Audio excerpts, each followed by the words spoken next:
আমি তো বলেছি আমরা কি উদ্দেশ্যে এই কালো টাকা সাদা করছি। অপ্রদর্শিত অর্থ মূলধারা আনার ব্যবস্থা, ব্যাংকে আনার ব্যবস্থা। ব্যাংকে আসলে এখান থেকে ট্যাক্সেশনেরও সুবিধা আরো বাড়বে। কাজেই ও প্রধানমন্ত্রী যেটা বলেছে, মাছ ধরতে গেলে আধা দিতে, সে কথাই বাস্তব।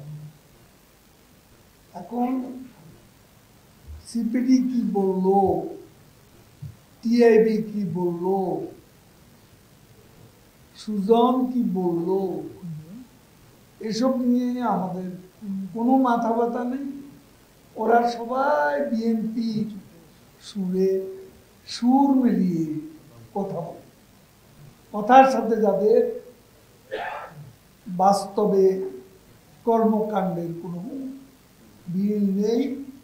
বিএনপি নিজেরাই হাজার হাজার কোটি টাকা বিদেশে পাচার করে তাদের ভারপ্রাপ্ত চেয়ারপারসন লন্ডনে বসে দণ্ডিত এই আসামি লন্ডনে বসে আরাম আয়েশে দিন যাপন করছে। এই হাজার হাজার কোটি টাকা পাচারে হিসেব মির্জা ফখরুল সাহেব দিকে। এই পাচার যারা করে, এই পাচার থেকেও